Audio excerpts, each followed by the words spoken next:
gentlemen, live from Houston, Texas, it's the go-to girl, professional comedian, TV producer, and founder of MarriedDate.com. It's millionaire matchmaker, Amber.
Definitely have heard of miracles before.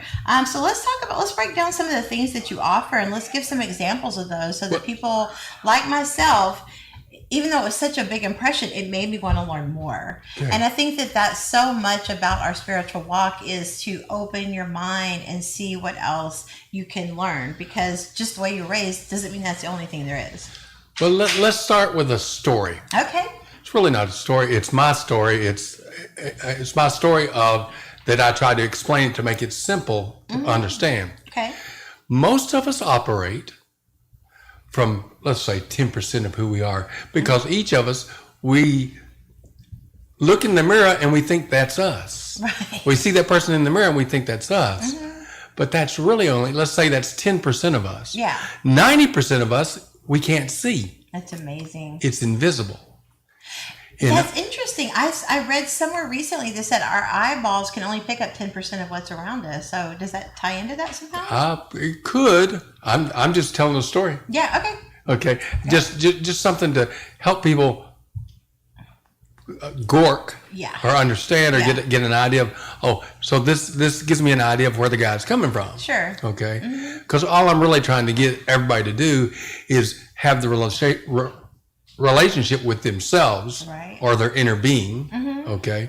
Because if we say it like this, that each one of us are the extension of divinity, or the extension of source. Okay. You're not separate from it, but we think we are because we live in the realm of duality. Exactly. So we think there's me and there's you and her and all the people here. We think the people out there driving around. Yeah. But what if we're really just all the extension of source? Right. Helping to expand the universe. Yeah. And create. So when I look in the mirror, and when you look in the mirror, and we all look in the mirror, we see someone there and we think that's us. Yeah. But that's only 10% of 90% of us is unseen, and that's the part that really does all the work. Right. So if the part that we see in the mirror, if we learn to relax, release, receive, we're here to enjoy, Yeah. have fun. But we take everything so seriously. I mean, like all the stuff that's going on now, it's on one half. I understand where people are coming from, but I'm also on the other side. I feel humorous and I'm excited because everything is two things. Everything is a coin. It has two sides. Okay, it's the what's wanted and the absence of what's wanted. Okay. Most people focus on the absence of what's wanted, Which is the problem. and it drags them down. Right. Okay. They get mad. They get angry. They do this. They do that. They blame. And what we always do, we whatever we believe, we normally project it on everybody else out there. Instead of us, true. it's up to them. Our emotions, we think it's all them, Yeah. but it's not. And I ask people, I say, let me ask you this: we all have cars, right? We get in the car. And there's all these gauges in there. Yeah. Now, when we start driving that car, do those gauges tell me anything about any of the other cars on the road? No, not at all. But that's what we do with our emotions. Wow. We look at our emotions and we say, well, that means that this person needs to do this. They need to change this. This needs to do that. They need to have this. All this has to change. When the truth is just our indicators of what's going on in our car. Internally. Yeah. I've always heard that we judge others how we see ourselves. Well, yeah. That because we have the tendency, we're here to, I call it, we're all meaning makers. We make up our own meaning. I don't care who you are. Yeah. We all make up our own meaning. And I can prove it to you because when we were kids, how many times did our parents tell us, don't play in the street? Right. Don't play in the street. Yeah. Don't play in the street. But until the day that I took that on as my meaning and as true for me, they had to keep telling me. But once I made it my meaning, Right. they never had to tell me ever again. Exactly. I'm an adult. They still don't tell me you don't play in the street. You see, but we all do that. Yeah. It's so true. We don't realize we make our own meaning. That we don't have to believe anything, but whatever we do believe, it becomes our perceived and our felt reality. Exactly. And then we extend it out and we project it onto others. So you need to do this to make me feel better. When in reality, I need to do it inside me to make myself feel better and let you live your life however you're going to live your life. Whatever you do, you do. Okay? The fact that if it causes the contrast of giving me a bad emotion, I get excited because I'm either been hooked or I've been triggered. Right. Because there's two sides, remember? If I get to feeling bad about something, I'm focused on what my inner being is not focused on. Right. I'm focused on the lack Exactly. of not having. But the beautiful thing about the way we were created is that when we have that emotion, that's the time to celebrate because we've also said at the same time, we've also put out to the universe, to source, to God, to the Holy Spirit, what it is that we want. And guess what? They give it immediately. It's just in the unseen realm, and we have to ride that rocket. We got to get on that horse, okay, and ride that feeling of what it feels like to have what it is that I said I don't have. Right. That's making, because then I'm lining up with my inner being, or with source, or the law of attraction, or the Holy Spirit, or whatever term we call for that which we can't see. Right. Okay. The other, the more than, the greater than. Okay. So that's where I come from. Wow, that's amazing. I'm so glad I understand exactly what you're saying now. It's what a difference how you go on that spiritual journey and you really get to a point. And it's like, wow, having that conversation years later when you finally get it, it's like, wow, this is so, and it just seems so foreign when you don't know, but then when you do know, it seems so simple. Well, but see, the same thing applies in materialism, in work in business. I work as a publicist. Yeah. Okay. And my focus is basically to help my clients do one thing. Yeah. Every business most business owners don't realize that the whole thing about business is about publicity, Right. popularity. Okay. Yeah. We're still high school kids. And it's all about exposure and visibility. You know, you have people that do it wonderfully, like the Kardashians. They do it great. Yeah. Okay. Whether you like him or not, Trump does it great. Right. Whether you like it or not, all politicians, all movie stars, they know it's all about exposure and visibility. And the more you can get, Yeah. the more you get. That's right. Is there such thing as bad press? Well, That's the argument. well, the whole point is, how are you going to add the meaning to it? Each individual is a meaning maker. Okay. It's so true.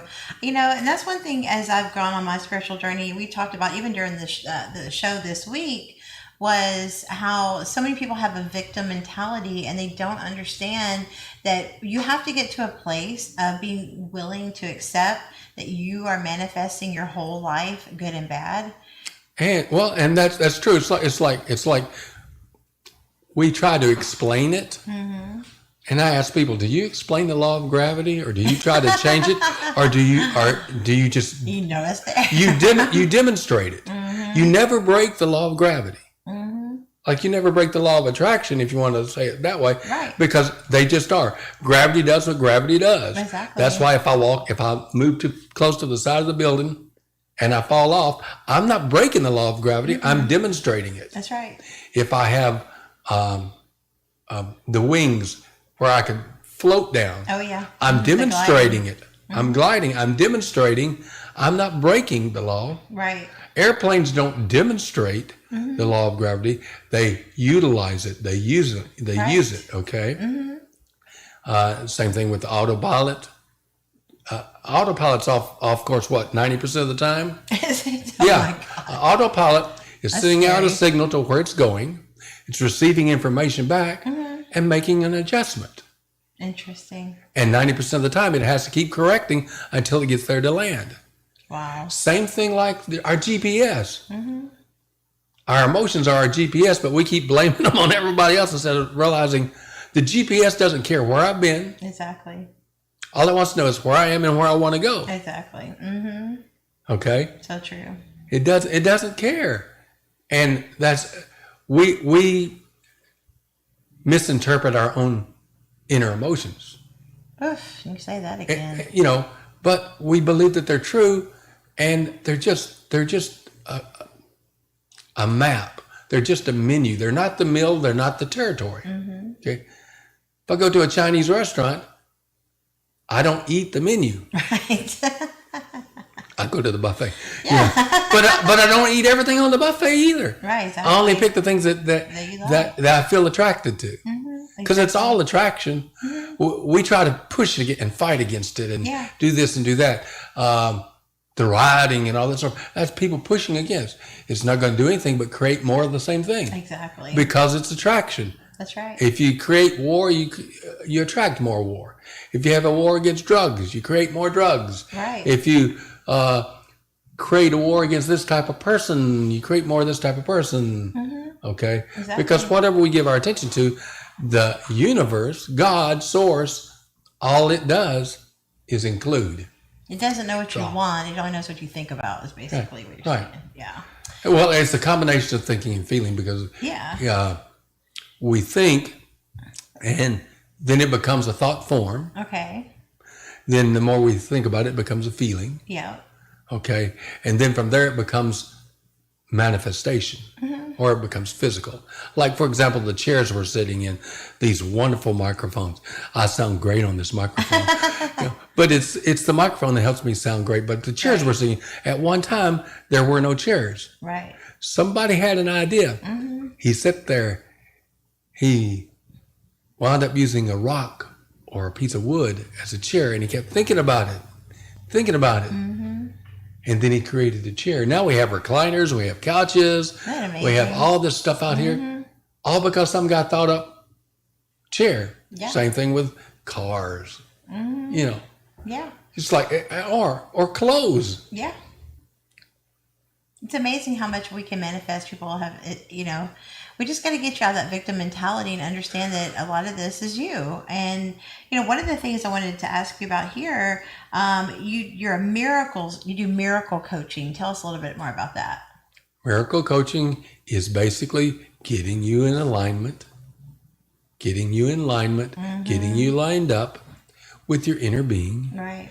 With you realizing that, I am the meaning maker.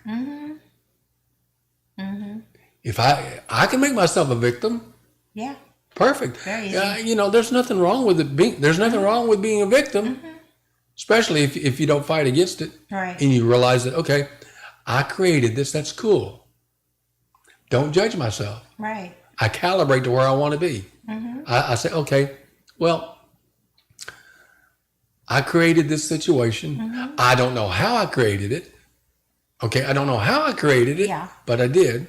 Well, I'll go back. Let's go back to Genesis chapter 3, one of my favorite places. God is talking to himself. Or if it's God, Holy Spirit, and Jesus, let's say, well, that's the way I grew up. That's, right. The three. Right. Okay, the 3 equals 1. Christian math, it's real cool. I know, right? 3 equals 1. Okay. I grew up in a religion that was called Church of Christ. Okay. I tell people we're like the Catholics, except we don't have to dress up and we don't exercise when we go to church. Up, down, up, down. There's a lot of that. We don't do that. I said, but we are like all fundamentalists. We believe we're the only people going to heaven. Of course. And the only difference is all the other fundamentalists believe that, but the Church of Christ, they believe it so much, they'll even tell you to your face. Oh, they told me to my face. My ex-husband was Church of Christ, and I was raised Baptist, and I've been saved and baptized in my church. Right. And he was, we would argue because I love to sing, and I used to sing in the choir. I grew up singing in church my whole life. And so my biggest thing is the music. I get more out of the music ministry sometimes than I do the message. Right.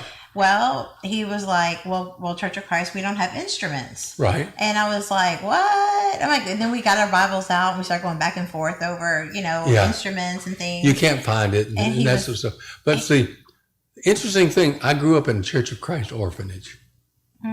Okay. And we would do things like every week we'd learn new Bible verses because we had to go show all the churches what they were spending their money on for the, to show what their money was going to do. But it was always proof texting. We'd learn why we were right and why the Catholics were wrong, why we were right, why this was wrong, why we were right and the Baptists were wrong or whatever, and it was always a particular scripture that we're taking and proof texting to find what we do. Right. I remember in college, one of my professors used the Church of Christ line, well, it's not in the Bible. And the guy next to me goes, it's not in the Bible that Jesus went to the bathroom, but I bet he did. True. True story. So, it's so interesting because I even told my ex-husband, I was like, well, let's go to a progressive Church of Christ where there is instruments and there is music. And he's like, that's blasphemous. We're not doing that. So we never could agree on religion. And that was such a, Well, but that's us not lining up with our inner being. Our inner being would allow him to sing a cappella and allow you to sing with instruments. Right. Okay. I mean, I always get believers giving me that dog at a new bowl look every time I start talking about scripture. Yeah. Because I said, but it's right here. It says right here. Look, it says right here. I said, read this. In Genesis chapter 3, God's talking to himself, okay? He says, let us. You're going, wait, God's supposed to be one God, right? Why would God say, let us make man in our image? Maybe it's because in Proverbs it talks about a wisdom as a feminine energy that said she was there in the beginning with God. Right.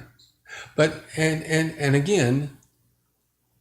Which explains the male and female body, I guess. Well, the male female is just simply when you come from oneness into duality, you're going to have two separate polarities. Right. Okay. And we all whether we're male, female, whatever we are, we all have our own inner polarities besides gender, color, Right. all that sort of stuff. But the interesting thing is, I know perfectly well what God is.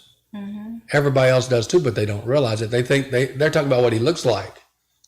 Yeah, like but it matters. but his image, and no matter what religion you're in, the image of God, whether it's male, female, whatever, is the image of Creator. Right. So if he's having this conversation with himself, Yeah. in oneness, Which is all, he's everything and Yeah. all. So even so I'm talking to himself, and he says, "Let us create man in our own image." What's the image of God? He's Creator. So all we're doing is creating our own experience. Right. That's why I say we're all our own meaning maker, because you can't be anything else. Right. You were designed to be that. You were designed that whatever you decide to believe, you're going to make it your experience. right. You'll make it your reality. Just because it's your experience and your reality doesn't mean that it's true. Exactly. It means you created it to be true for You you. accepted that is your truth. And now I want everybody else to believe like I believe. Right. Yeah, right. I'm going, wait, I change my beliefs all the time. Yeah. So you guys got to keep up. Yeah. Because we evolve and we grow, and it's just like when I met you, I didn't understand this part, and now I've evolved spiritually to understand more. You know, Right. that's why it's so intriguing, because being raised Baptist myself, this is the only way. This is, you know what I mean. And you know how Right. religions are very divisive. And I remember when this Catholic family lived next door to my grandmother, somebody had passed away, and they were all over there praying for his soul. And I was like, why are they doing that? And she's like, well, Catholics don't believe in being saved like Baptists do. And it was one of those things that, I'm like, so you're telling me that he's going to go to hell because he wasn't Baptist? And she's like, I'm not saying that, but it's just it's the belief system of being saved or not. Well, I'm like, what about that guy in what the far are the- part of the world? What are the initials for belief system? What? I'm sorry, say it The again. initials for belief system? What's that? B and S. So we're all, every human being on this planet uses their BS. There's 45,000 religions. Which one's right? Really? It's not a matter of right or wrong. It's a matter. Oh. It's a matter of, okay. Again, in duality, Yeah. we add meaning. Right and wrong is a meaning we add. It's not something that divinity adds. It's something that man adds. See, here's the thing. If God created man in his own image, we've turned around and done the same thing. We've created God in our image. Right. And that's So my God says, this is right, this is wrong. That's my God. That's the one I created in my head. I see what you're Okay. saying. It's not what the Creator did. Right. The Creator created you to create so that we could enjoy and expand existence. It's amazing. See, we have stuff that we call right and stuff we call wrong. I prefer to call it contrast. Right. And that contrast causes me to have preferences. Right. Okay? Preferences aren't good or bad or right or wrong. And we might want to call them things like prejudices or this or that or the other. It's just choices Right. that we've decided, this is the way I want to believe. It doesn't mean I'm always going to believe that way. Right. It's like I was born an orphan. I wasn't really born an orphan. I became an orphan when I was 3, but that was the identity that I grew. I was white. I remember one day I was at the babysitter's house playing in the quicksand box. Wow. I was the only child there eventually. Quicksand box. You get it? Yeah. I do. My mom came and said, we're going for a ride. Yeah. So 45 minutes later, we wound up at this big thing that looks like a college campus. But it was my introduction to orphan life. Okay. So from 3 on, I grew up in an orphanage. In the Church of Christ orphanage. But So did my mom. That's what happened, about the same age. so as I've grown and been called by divinity, by your inner being, whatever, I realize it's like a stick. On every stick, every subject in duality where we live is a stick. On one end is what we want, On the other end is the lack of what we want. Right. They're both vibrating. Which one am I going to put my attention on? Because whatever I put my attention on vibrates more and creates more. Ain't that something? It's really just that simple. Things are that simple, but when my emotions get involved, that's what we get. That changes it, because I think my emotions are real.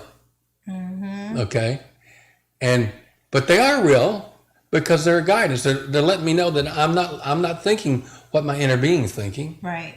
I'm not thinking what God's thinking. I'm not thinking what the Holy Spirit's thinking. I'm thinking what I'm vibrating on that other end. Your ego's thinking. Yeah. Well, ego's fine, but most people treat their ego like a redheaded stepchild. No wonder it acts up. So so funny. Well, if you guys want to join the conversation today, call the hotline 281-587-1540. We are talking with Houston Vetter today, and we are teaching you guys about miracle coaching, duality, and how the law of attraction, and how to really attract the things that you want. If people go to the website, HoustonVetter.com, okay, there is an interview I did with someone. Okay. And we were using energy medicine. You could call it miracle healing, whatever you want to call it, that they could listen to on there. And it gives a lot of my history, tells my story and things of that nature. But we took 3 people. One had a relationship issue. One had a financial issue. One had a physical issue. People that just happened to call in. I mean, the universe is real cool like that. God's real cool like that. Yeah. He sends what needs to show up. And we played and did the work, shifted the energy, and boom, all those issues changed. Speaking of shifting the energy, before we go into break, I want to ask you about, how we're looking at all the things going on in the world. So most people that are not this enlightened, for lack of a better word, that are still looking at things still very the way personally people think. Personally, it's a good way to look at it. I can feel a shift in the whole planet, in the whole consciousness. I can feel that, like, even though I always say this had to come to a head, all these negative things that we're dealing with right now. But it's right? all cool. It's so beautiful. But it is. It's beautiful because I can see, I've never seen this much unification of the planet in my whole life. I mean, it's been a very bad situation that brought it about, which usually you have to go through the fire to get the diamond. But I can feel the energy of the planet is like, I don't know if it's because of the pandemic happened first and it set up the planet to be in this. I think the pandemic brought us back to more love and family and the things that I think God originally created versus hustle and work and everything we were obsessed with before. So we've kind of had a reset or shift. Again, that all depends on where the person was with themselves. Right. Our response to anything, whether it's that or whether it's the Floyd situation or whatever it is, the Trump situation, whether you're for or against it, it is what it is. Yeah. And it's our own internal decisions and choices that we make and move. And so I guess we're going to go. Okay. So when we come back, we can talk more about it. Yeah, we're going to finish this conversation. This is really, because it's a good conversation when time just flies by so fast. You guys are listening to Edge Radio at 101.7 FM, 1540 AM. It's the all-new Matchmaker Hotline. If you want to be part of the conversation, give us a call today, 281-587-1540. Otherwise, we will see you in about 2 minutes. We'll be right back. Cool.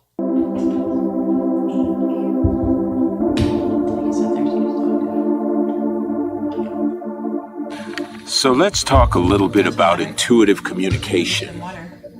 Yeah, I think so. One of the things that I've always found very fascinating is how we instinctively have a connection to one another. And it's one of those things that no one can really explain. Hi, Brianna. They just Nice seem to meet you. Feel it. I've always believed that in the realm of creativity, we're connected to a higher source. Some people call it the morphic field.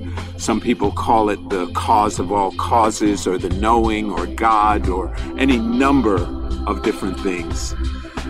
And whatever your belief systems are, you can appreciate that we all have a higher intelligence. And that's why when I look at what is happening in the world right now with vitriolic speech and with people who are promoting hate and divisiveness. It's really a sad state of affairs. I mean, if you think about the beauty and the diversity that we have on this planet, you think about all the amazing people that can contribute amazing things.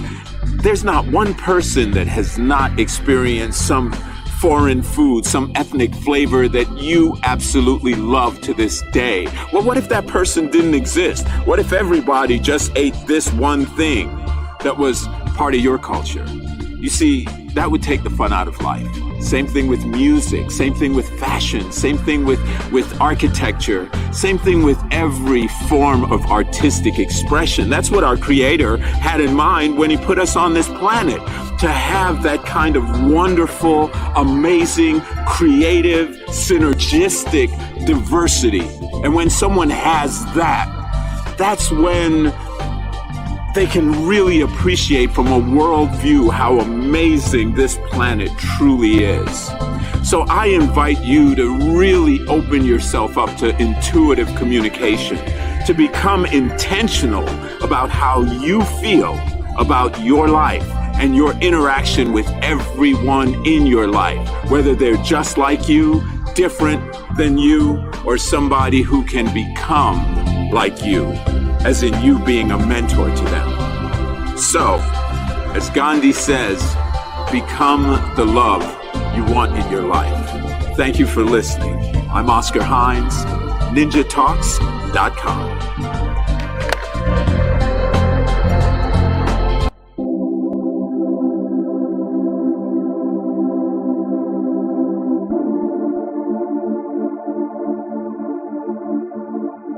So let's talk a little bit about intuitive communication. You know, one of the things that I've always found very fascinating is how we instinctively have a connection to one another.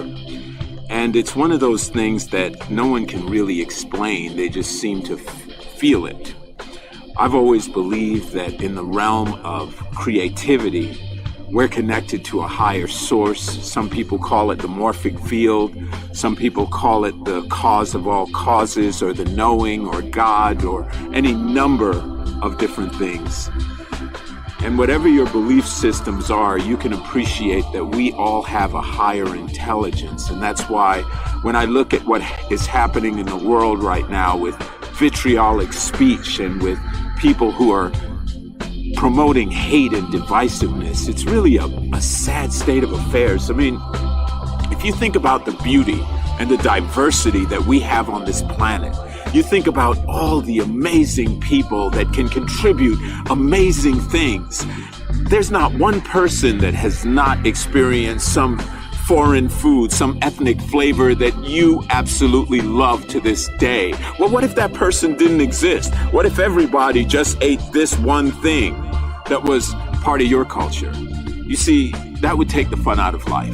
Same thing with music, same thing with fashion, same thing with architecture, same thing with every form of artistic expression. That's what our Creator had in mind when He put us on this planet, to have that kind of wonderful, amazing, creative, synergistic diversity. And when someone has that, that's when they can really appreciate from a worldview how amazing this planet truly is.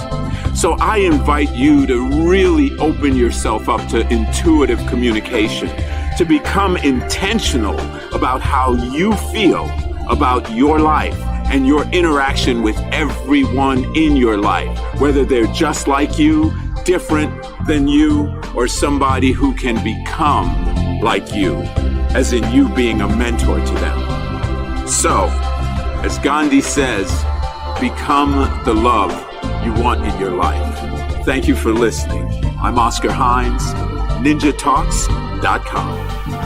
Hey guys, welcome back into the all-new Matchmaker Hotline on Edge Radio at 101.7 FM, 1540 AM. It's your girl, Matchmaker Amber Neal. Today in studio, we are talking to consultative, intuitive Houston Doc Better. Welcome back into the show. Thank you. I love how you've summarized everything that you're doing into one title, because you do so many great things. Wow. It's difficult because as creators, we have the tendency to, or meaning makers, we have the tendency to separate everything out and not realize that it's all the same thing. We're just putting it in a different basket, calling it something else, when in reality, it's all the same. It's all the same. I had one spiritual, I don't know what they're taught. They're just super spiritual. And they were a healer, and they basically were trying to explain it to me like, we always see ourselves as individual souls compared to it's a collective soup, is the way he explained it. What do you think about that? Does that make sense to you? That's true. There's you can go to the level of like the law of attraction, Abraham Hicks stuff. It's a concept of a soup, okay? Yeah. And it's all infinite intelligence, but it's an extension of that. Each one of us are an extension of that. So in reality, it's really one, okay? But it looks like duality, because all duality is the expression of oneness expressing itself. Right. It's not separate. You know, I put out, one of my clients is a bookkeeper on the level of an accountant, just hadn't taken the CPA exam. Right. We designed and developed for her a program that she has. It's a cash flow challenge where where business can increase their cash flow by 70% and get a lot of their time back. Wow. Well, I put that out on one of the, quote, spiritual Facebook groups. Yeah. And somebody said, this really doesn't have anything to do with what we're doing. And I said, well, yeah, that would be true unless you realize that everything that's created, physical and material, is just the extension of divinity. That's right. So it's just it's your visible eyesight of a miracle, okay? And you've taken it and putting it, because it's about, quote, money or finances or whatever, and put it in this basket that's supposed to be separate from all the other baskets, when in reality, it's like, what if there really is only one soul? Right. I mean, what's the difference between inside air and outside air? We're still breathing. It's still air. Okay? We're the ones that put that separation, that division on it. Right. So much divisiveness. It's so crazy. But it's perfectly balanced, because when you're in the middle of it, okay, and my emotions are running, okay, I'm separating out, I'm blaming this, blaming that, whatever. But when I pull back and realize, oh, wait, it's just the same energy expressing it. Say, remember the coin? If I give you a quarter and I ask you to give me the heads, you'll try and give me the quarter back. I said, no, I don't want the tails, just give me the heads. Yeah. But you can't do it. Right. Because it's really the same thing. The heads and the tails is your perception. Right. The coin is everything. The yin and the yang are both there. Right. Okay? They're not good, they're not bad. If I'm flipping a coin and I want more heads and tails, then I put a judgment on it. Right. Okay? Darkness, by definition, is just the absence of light. Yeah. But the thing is, without darkness, you couldn't have light. You can't have light. That's right. Yeah. It's just so interesting. I love learning this, because you have so many things that you do. One of the things. But it's all the same thing. It really is, though. It's just touching in an area. Basically, you can see where the lack mentality is, and I think with quantum healing, vibrational healing, holistic health, stress relief. How can people de-stress right now? Because I remember you talking about getting stuck specifically. Okay, on the website right there, there's a thing over there. You see where it says free stuff? Yeah. They just click on that. Okay. Go down the bottom. It says EFT on steroids. Okay. And it's a self-help tool that anyone can use. It's drawn so that a child can use it, because I'm a child at heart. It actually has a protocol, good medical term, protocol, okay, that you can go through and remove the emotional charge that's in your body, okay, that you're blaming other people for. So what's stress? Stress is where you take a branch and you take both ends of it and you push down on them till it breaks. Right. Okay? Right. Well, that's what we're doing with our emotions. Wow. Okay? So why not take a tool, self-help? You don't need anybody else in the world. You get to do it for yourself. Okay? Yeah. And this will help you line up with yourself. Wow. You can't hear your inner being when I'm all negative, filled with negative emotion. I can't hear my inner being. Right. That's why I feel bad. Yeah. Okay. Wow. I love this. HoustonBetter.com. If you guys want to talk to Doc today, call the hotline 281-587-1540. And so I see that you have consultations. So is that the best way if somebody wants to work with you on any of the topics that they're finding on your website? What's the best way to set that up with you? They can give me a call. Okay. They can send me an email. I'll send them an intake form depending on what they're wanting to do. I mean, we do things from dealing with simple things like emotions to helping you resolve your fundamental life program. Everybody has a fundamental life issue that it's so close to them, they can't find it. Wow, that's something. And remember what I said when we come out of oneness into duality? Yeah. To have duality, you have to have three things. You have to have the two polarities, plus whatever the energy is that holds them apart. Right. Okay? What we do with spiritual technology is we go and find your original set of polarities. Wow. And it's like, think of a pyramid turned upside down where it all comes down to this one little block at the bottom. Okay? Those are the first two polarities. Once you take those and integrate those, what happens is the whole pyramid shifts. It's like you got all these tables, all these problems, all these judgments that we've made, and what you've done is you've kicked the legs out from under them, and they all fall down. So it's the most profound experience you've ever had. It's also the most subtle experience you've ever had. Wow. Okay, because right now you're sitting over there, I'm sitting over here.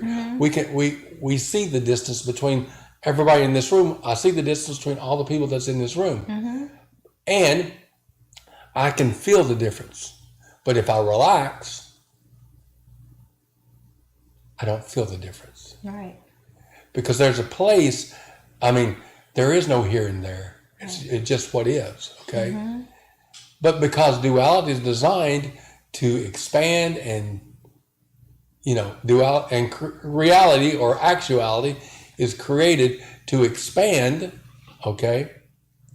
That's where you have distance and you have time and all those things. But in oneness, there is no distance, there is no time. In fact, you can go so deep into oneness, there's not even a me.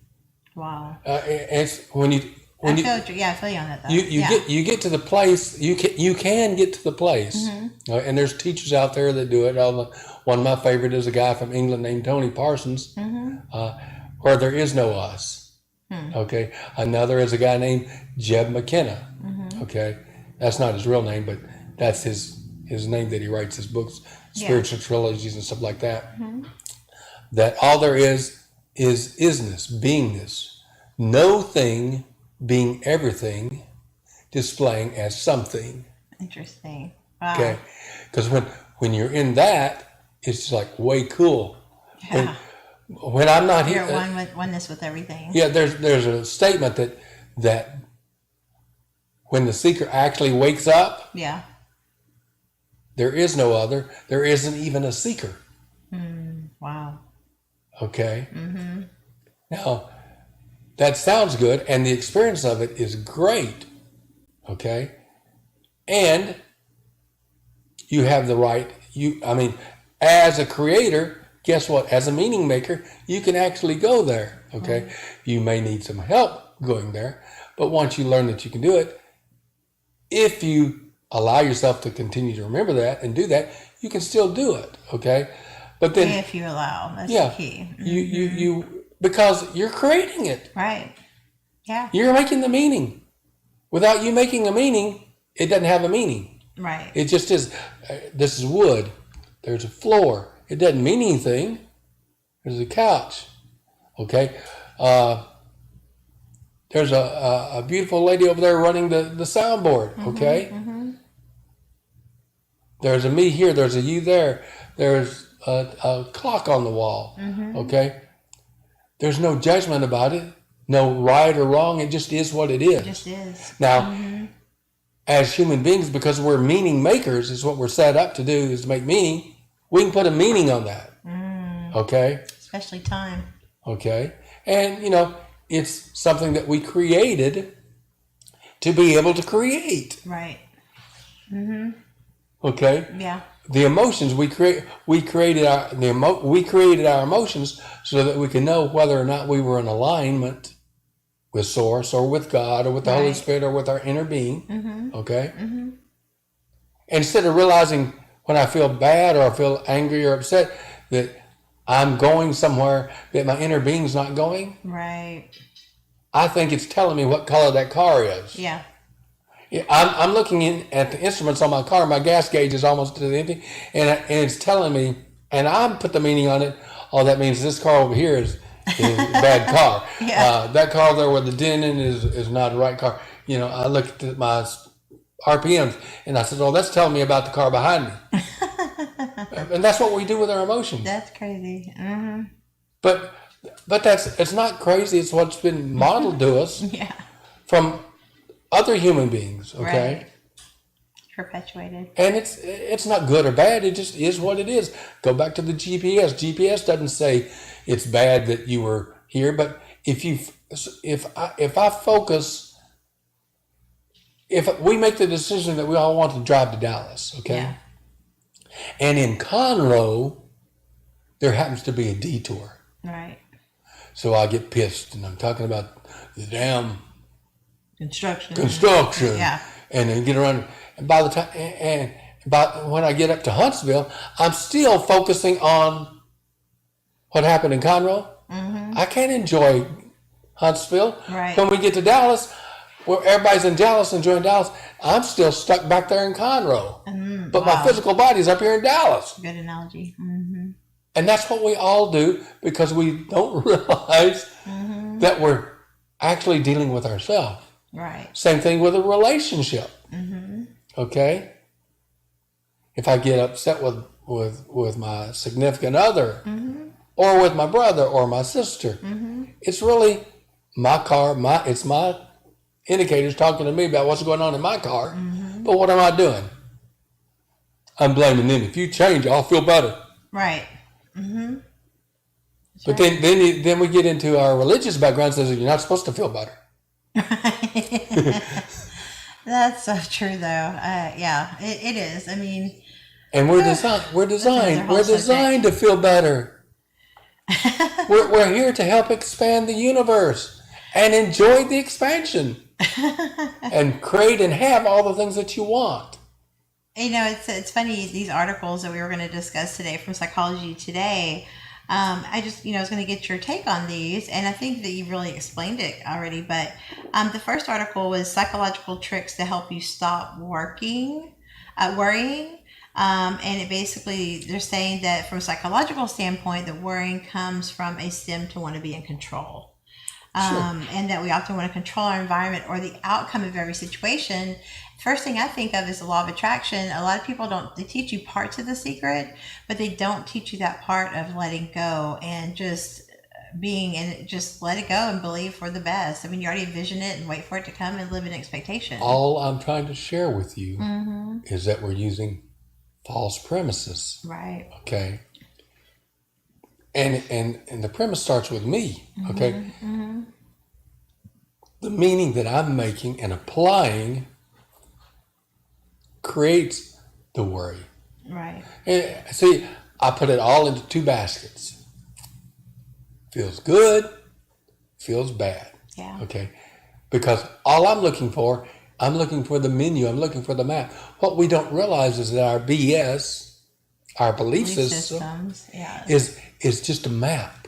Yeah. Okay. And what we don't realize that if you ever talk to the people that make maps, they're constantly having to make new maps because they get new information, right? Right.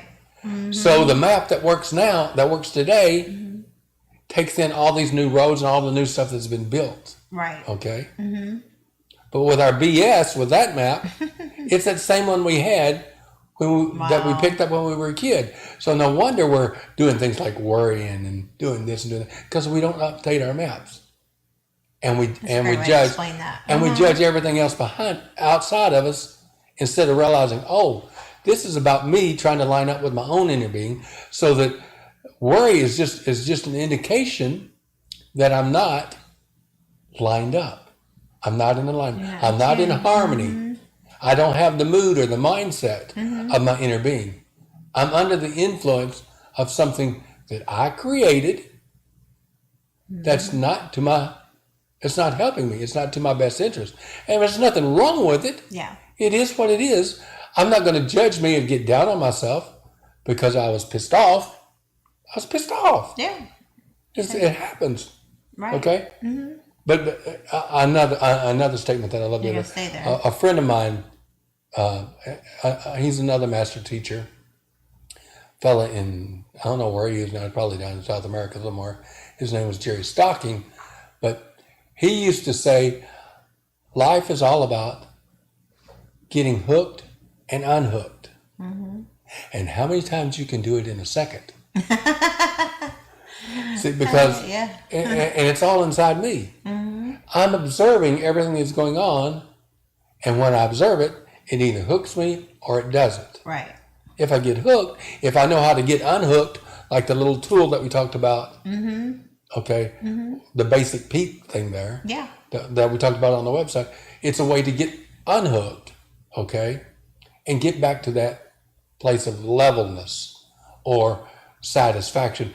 We get worry comes about, okay? Worry is a hook. Right. We just got hooked. Sure. Big deal.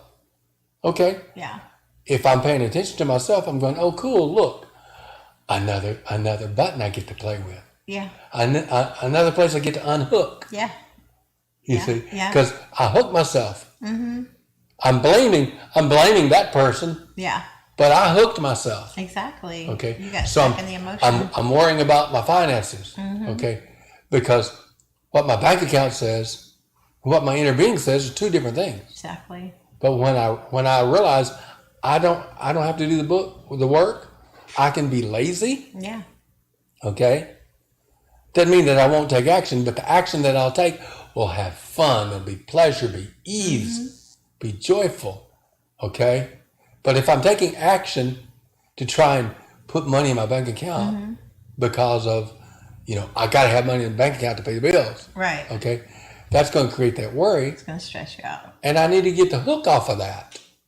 If I need to do this to make another person happy, then it's not going to work. Like a friend of mine, and because this applies to everything, applies to a relationship.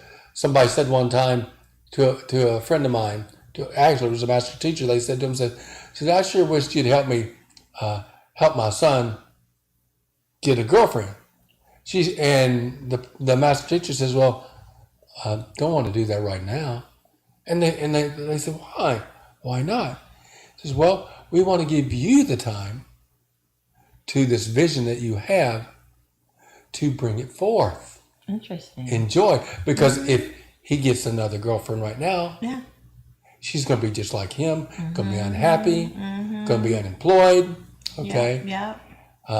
Be real emotional, be negative all the time. They'll kick it around for a while and they'll break up. Exactly. And the person says, that's exactly what's been happening. Yeah. Says, well, you don't want to get them another relationship right now. What you want to do is you get it so strong in your experience, them being in the way where they get the relationship that's wonderful for them, it's easier for them to get there. That's so interesting. Because you happened the other day. You can't get there from here. I had somebody reach out to me about matchmaking, and I said, you have to work with me energetically, and you have to understand how to attract this and manifest this. This is not just Amber's just going to go find you somebody. I can find you somebody, but if you're not in that place to receive it, you will blow it. And we have to get you ready to receive that and envisioning, and I'm like, listen to love songs and make room in your closet and start preparing the image of the mind of the man that you want and visualize that and what does that look like and feel the experience of feeling happy that you already have them. And just literally one meeting and just getting her energetically just where she can help me manifest this man. She literally calls me the next day and she's like, I met my millionaire on her own. Didn't even need to hire me. Like, just literally just changing her truth in that talk and what she believes and how it's, because it always coming from a place of lack, and she came from a divorce and all men are this and this is, her truth was what was keeping her single. Right. And then she learned how to change that around, and until we remember that we're not containers, we're conduits. Exactly. And it's all about energy. It's all about energy. So if you don't flow it and you try to hold on to it, guess what comes up? Worry, stress, resistance, pain, this, that, the other. Whatever you're vibrating, whatever frequency you're tuning into, okay, that's what you get. Yeah. You can't tune into 99.1 and hear country music. You can't turn into this radio station and get judgments about writing this or doing that or this, it's about changing your vibration. You get whatever you tune into. That's right. Okay? So true. If whatever I want, I have to tune into it, and then I have to stay tuned there. Like the girl that you just found her millionaire.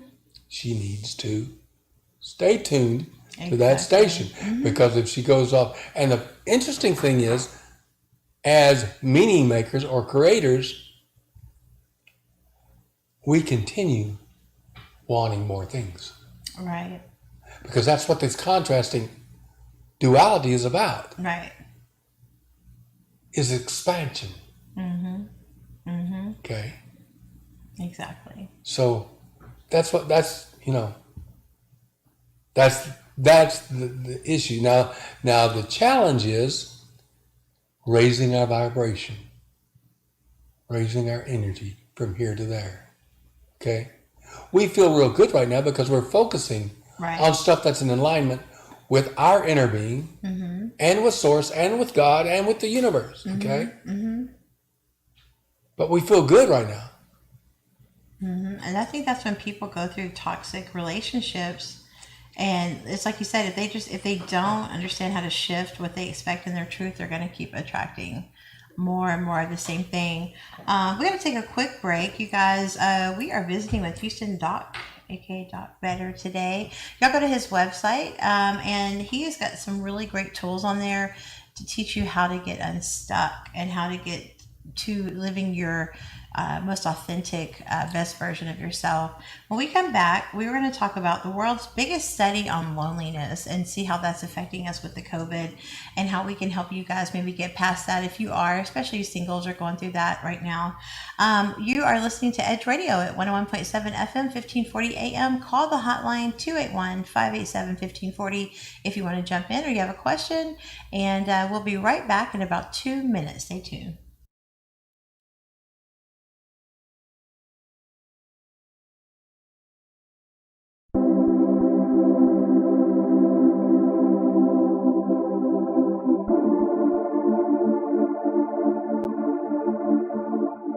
So let's talk a little bit about intuitive communication. One of the things that I've always found very fascinating is how we instinctively have a connection to one another. And it's one of those things that no one can really explain. They just seem to feel it. I've always believed that in the realm of creativity, we're connected to a higher source. Some people call it the morphic field. Some people call it the cause of all causes, or the knowing, or God, or any number of different things. And whatever your belief systems are, you can appreciate that we all have a higher intelligence. And that's why when I look at what is happening in the world right now with vitriolic speech and with people who are promoting hate and divisiveness, it's really a sad state of affairs. I mean, if you think about the beauty and the diversity that we have on this planet, You think about all the amazing people that can contribute amazing things.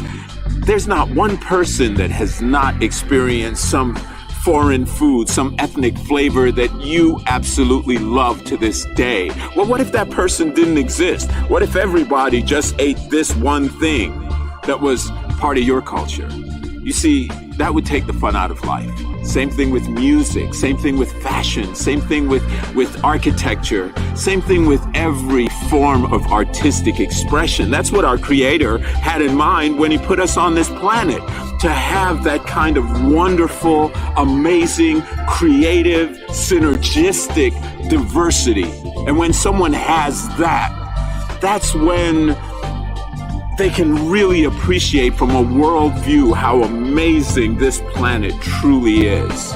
So I invite you to really open yourself up to intuitive communication, to become intentional about how you feel about your life and your interaction with everyone in your life, whether they're just like you, different than you, or somebody who can become like you, as in you being a mentor to them. So, as Gandhi says, become the love you want in your life.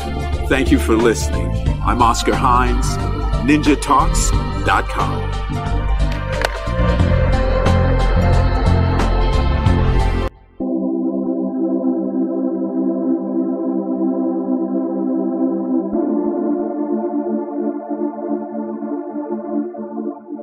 So let's talk a little bit about intuitive communication. You know, one of the things that I've always found very fascinating is how we instinctively have a connection to one another. And it's one of those things that no one can really explain. They just seem to feel it.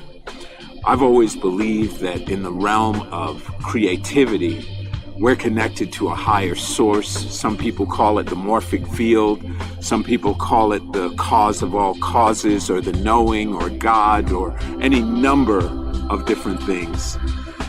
And whatever your belief systems are, you can appreciate that we all have a higher intelligence. And that's why when I look at what is happening in the world right now with vitriolic speech and with people who are promoting hate and divisiveness, it's really a sad state of affairs. I mean, if you think about the beauty and the diversity that we have on this planet, you think about all the amazing people that can contribute amazing things. There's not one person that has not experienced some foreign food, some ethnic flavor that you absolutely love to this day. Well, what if that person didn't exist? What if everybody just ate this one thing that was part of your culture? You see, that would take the fun out of life.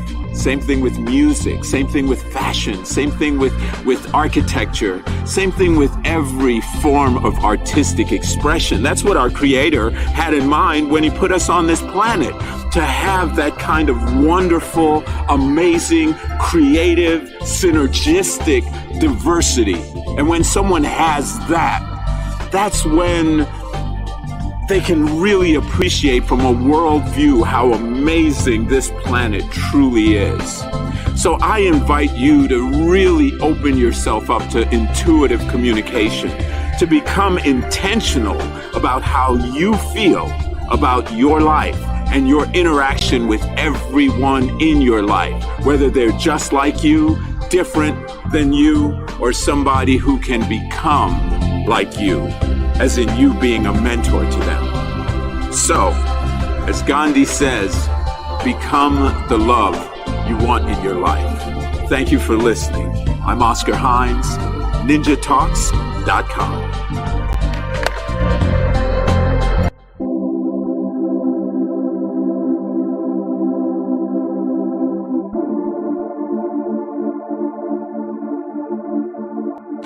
So let's talk a little bit about intuitive communication.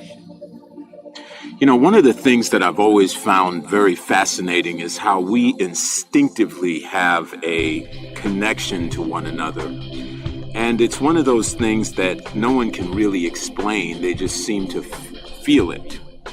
I've always believed that in the realm of creativity, we're connected to a higher source. Some people call it the morphic field. Some people call it the cause of all causes, or the knowing, or God, or any number of different things. And whatever your belief systems are, you can appreciate that we all have a higher intelligence. And that's why when I look at what is happening in the world right now with vitriolic speech and with people who are promoting hate and divisiveness, it's really a sad state of affairs. I mean, if you think about the beauty and the diversity that we have on this planet, you think about all the amazing people that can contribute amazing things. There's not one person that has not experienced some foreign food, some ethnic flavor that you absolutely love to this day. Well, what if that person didn't exist? What if everybody just ate this one thing that was part of your culture? You see, that would take the fun out of life. Same thing with music, same thing with fashion, same thing with architecture, same thing with every form of artistic expression. That's what our Creator had in mind when He put us on this planet. .com.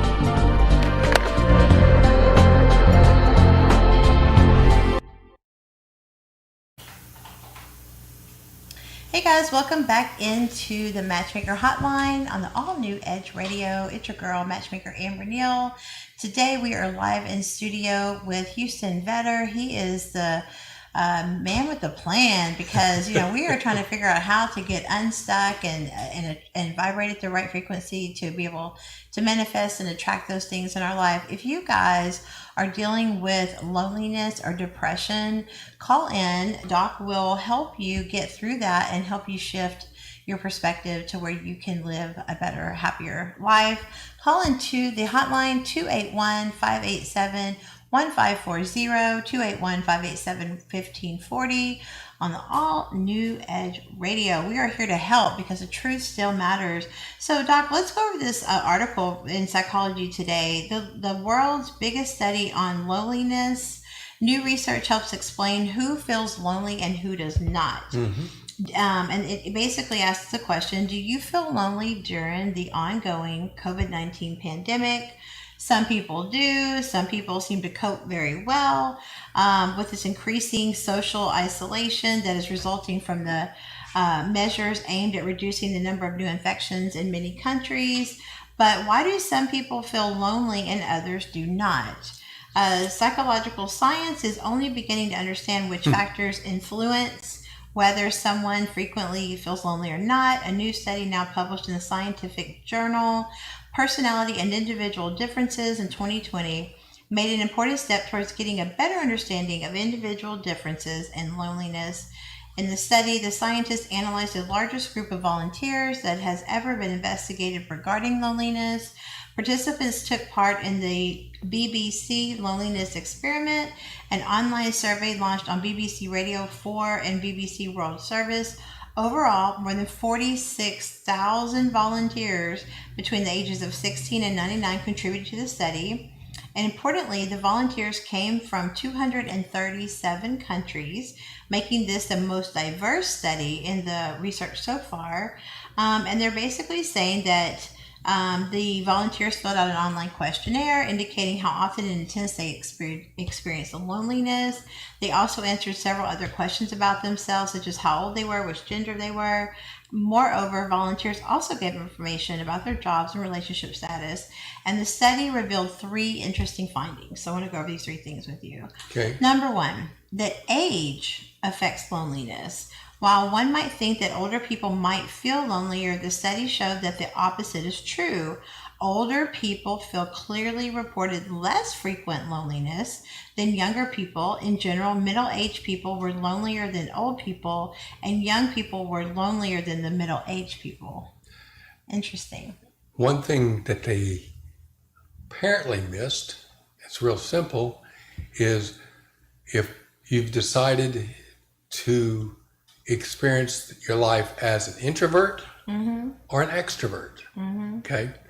Extroverts are going to feel more lonely when they're in isolation. Right. Introverts, cool with it. It's like nothing changed. So Yeah. those are the things. Number one, Unless they're crowded in a house with other people and they can't have their autonomy. then it's a challenge. Okay. But I've talked to a lot of because I do a lot of helping in this thing. I talk to a lot of psychologists and counselors, and the ones that are introverts love this. Right. Yeah. Okay. And the ones that are extroverts Totally. aren't real happy with it.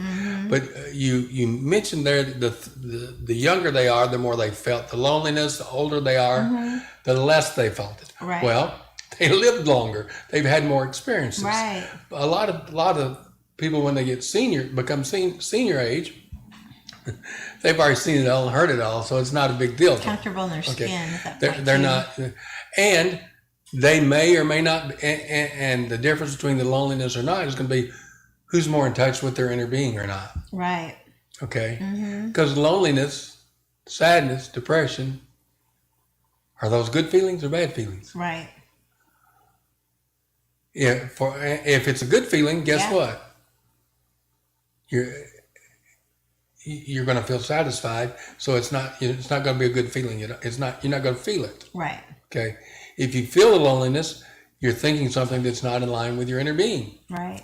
It's going to go how back. You slice it. It all goes back to that. All back to the meaning you make. Exactly. Okay. And that's why the little tool that if anybody calls, you're welcome to call. I mean, if you see us on TV or whatever, I always tell people, I was a model on the radio. I used to model socks. Maybe you've seen me. Me too. I have a face for radio, right?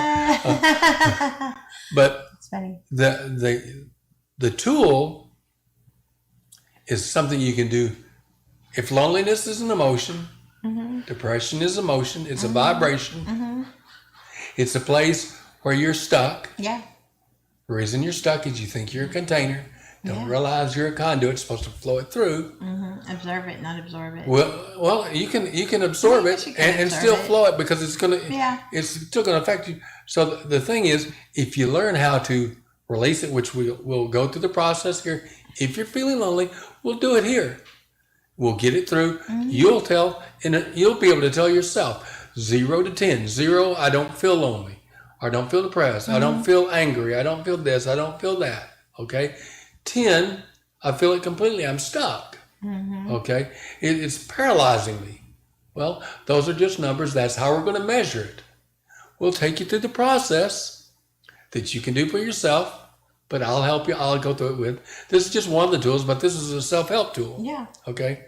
I can take it and just shift it automatically, but I want you to see that you have the power to do this and make the shift yourself. Right.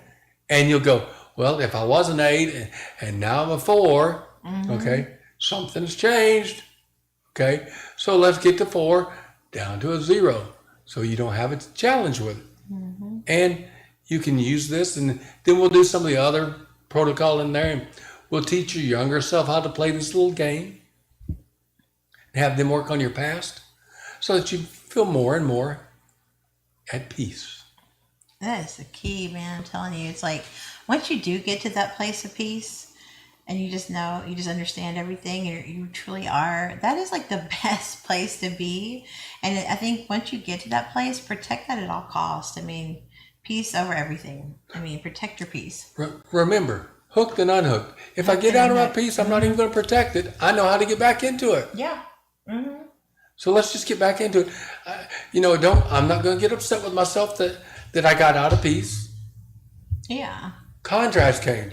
I made a decision. I like this over that. So now I'm feeling the lack. Okay, cool. All right, now I have a tool to help me get rid of that and fall and rest and relax back into peace and receive all that. See, I don't judge it good or bad either way. Loneliness, not good, not bad. Depression, not good, not bad. It's just an energy. Right. So let's either flow it, let's shift it, do whatever we need to do, because what you really want is that peace, that joy, that happiness. Okay, fine. That's hooked, unhooked. Let's unhook it. There's nothing wrong that you hooked up to it. Big deal. Right. Now unhook it. Learn the tool to unhook yourself. Then you have that thing that you've been looking for, that control that you want to control other people with. Guess where you're getting it? Exactly. You don't have to control anybody else. I get to mess with the stuff that controls me. Yeah. You know. We all have our own thing to worry about before we worry about other people. Well, the number 2 thing it said, another interesting thing from the study, number 2, it said that gender affects loneliness. Men reported more frequent loneliness than women. This finding was also influenced by age. While men of all ages felt lonelier than women, the gender difference was smallest for older people once again. Interesting. So much science and so less spirituality. If we apply our principles, these rules or these laws or these whatever, the fact that we all are our own meaning maker, okay, and that we have these gauges that we're looking at and we're blaming them on everybody else instead of realizing, oh, they're pointing to me and my internal being, okay, whether I'm a man, people are mirrors, or a female, male or female, it doesn't matter. It's what's been modeled to us. You know, it may be a flawed premise, but it's cool. Yeah. Now let's just learn a tool. Let's just learn a way to be able to shift that. So you don't ever have to fear loneliness or depression again. You don't have to fear sadness. You don't have to fear anger. You don't have to feel any of those what you call quote negative emotions. Let's simply learn how to short circuit them or line them up. The difference between doing an analog. When I was a kid, we had analog TVs. Y'all remember those dials? Yeah. If I was on channel 2, to get to channel 13, I had to go through all the numbers. Yeah. But now we have digital, the remote, so you can do it.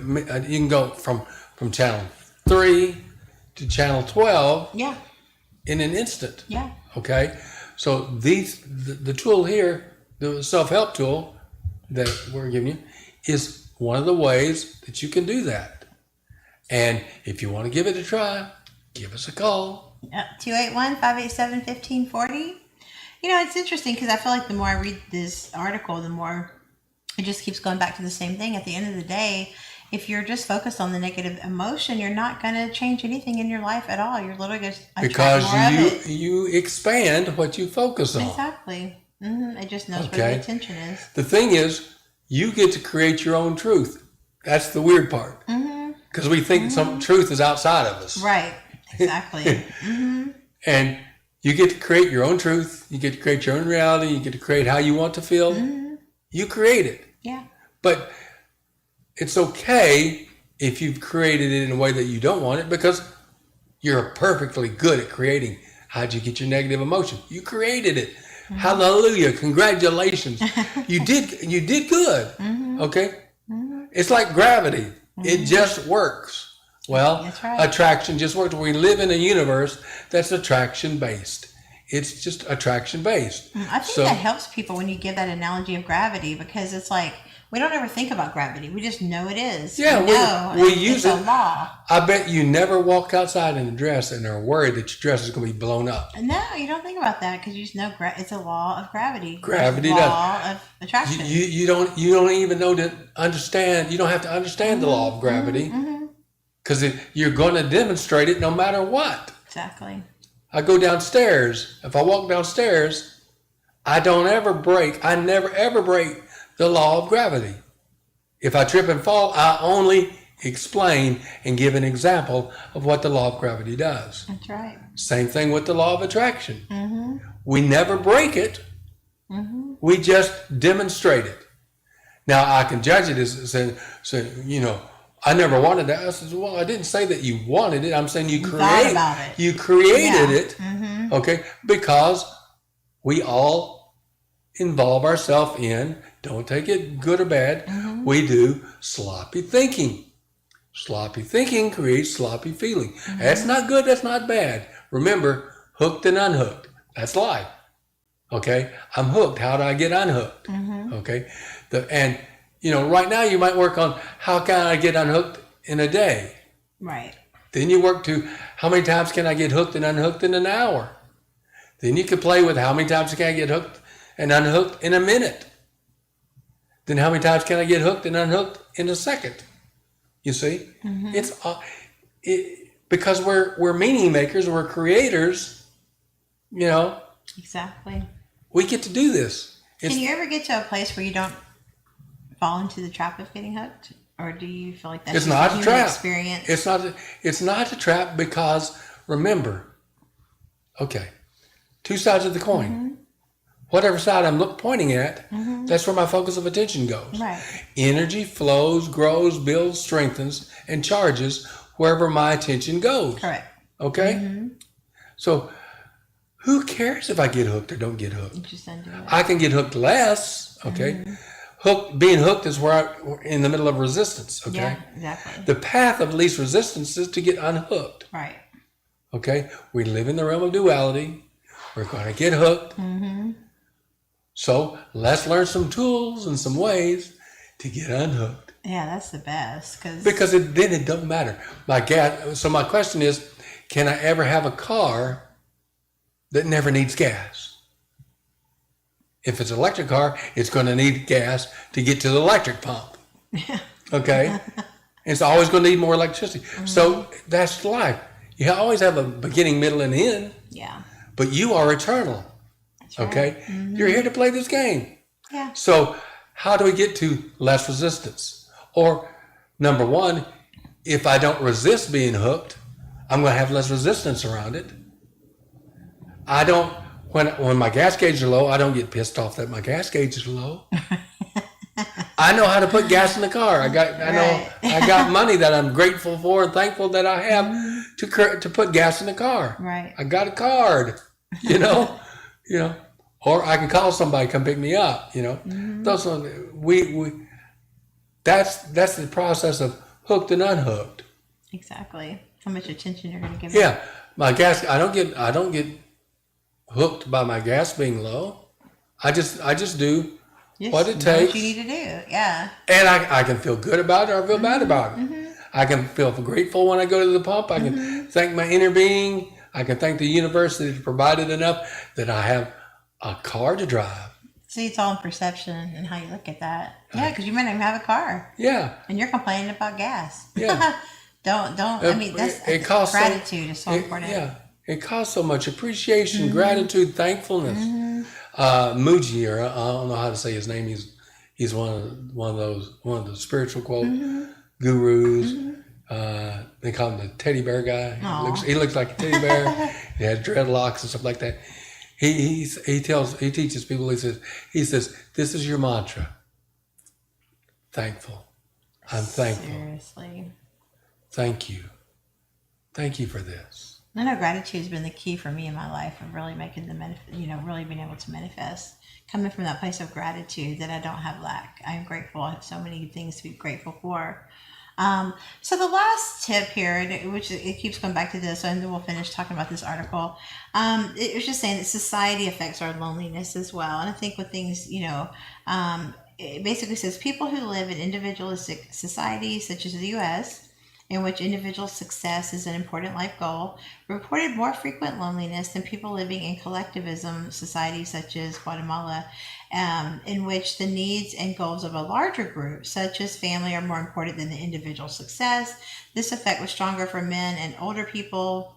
In conclusion, taking it together, the study shows that younger men living in individualistic countries such as the U.S. are most vulnerable to loneliness. Older women living in collectivism countries were less likely to feel lonely. This information might be important when planning support structures to combat loneliness. And how would you solve all of that? Teaching people that they have an inner being that's always talking to them, that's always focused on them with love, care, and support, and thousands of ideas. Unlimited, really. And when you number one, none of those people in the study did we know whether they were introvert or extrovert. Right. Okay.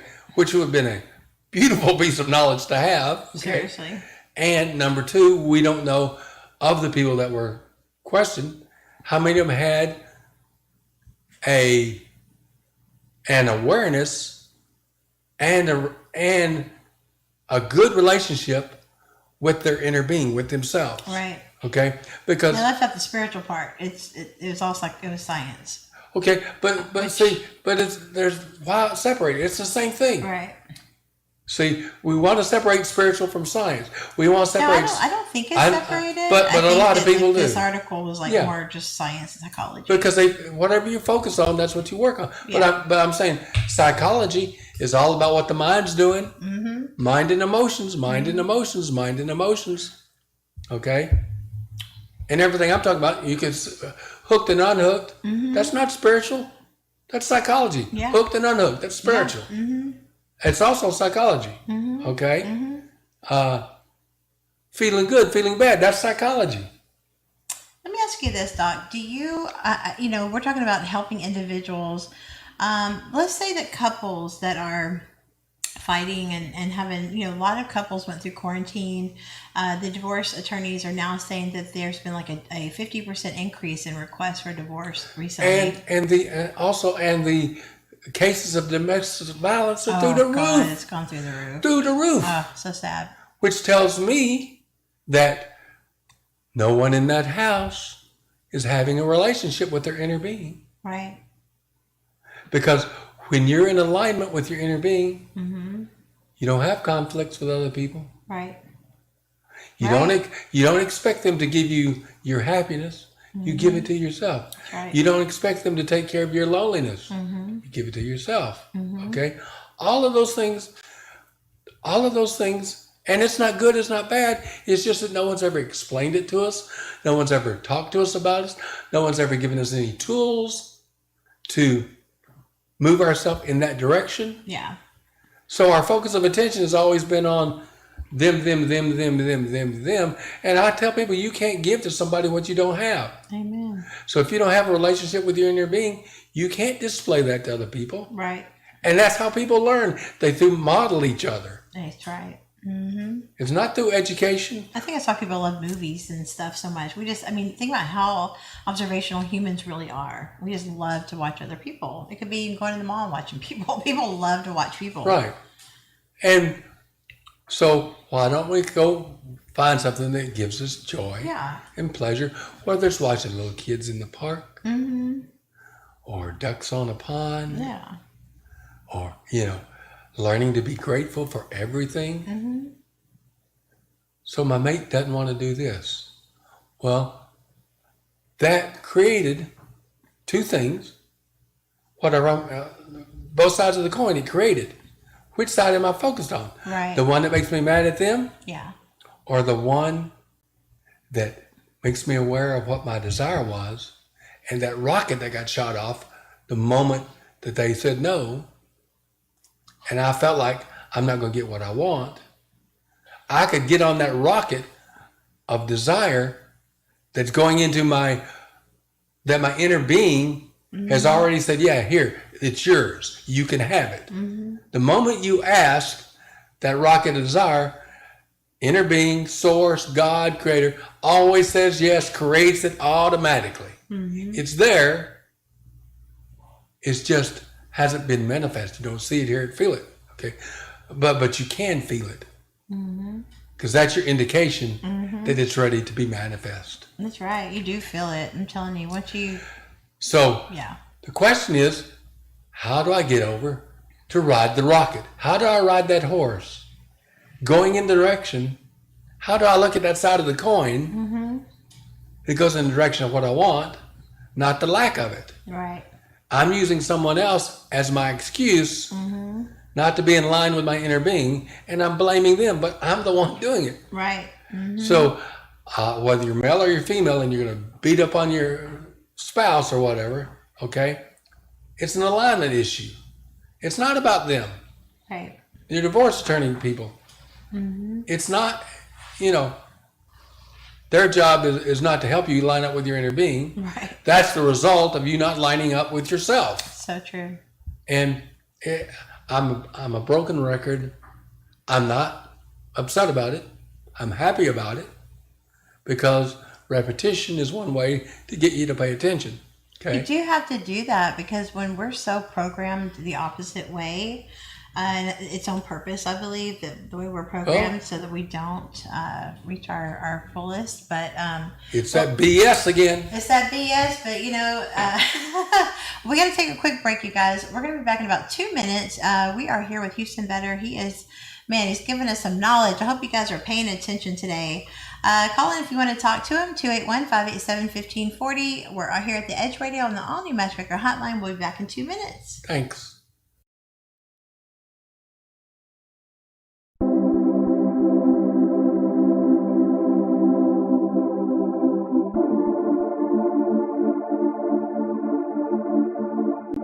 So let's talk a little bit about intuitive communication.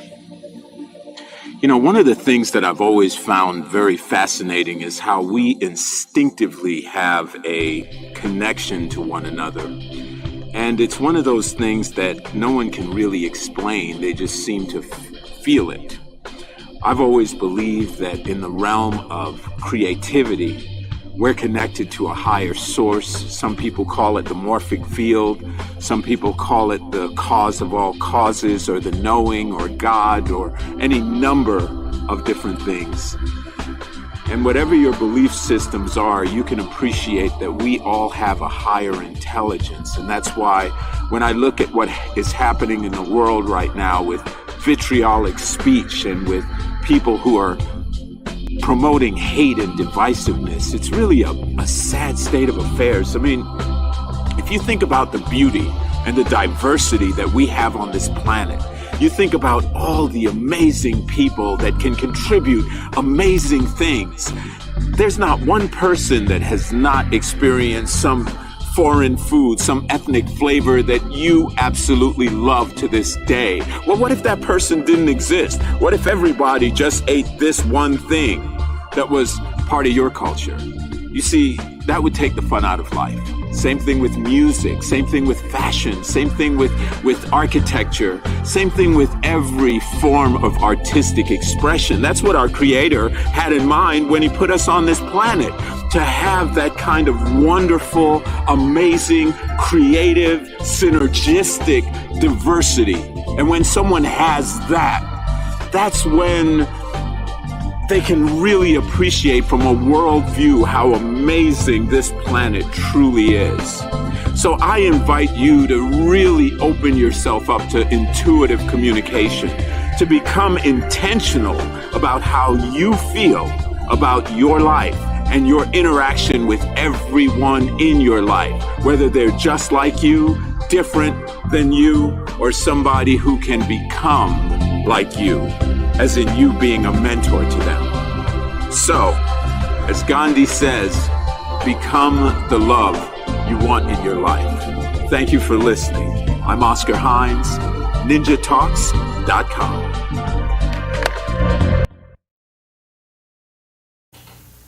Hey guys, welcome back into the all-new Matchmaker Hotline. It's your girl, Matchmaker Amber Neal. Today on Edge Radio, we are talking to Houston Vetter, aka Doc. Welcome back into the show.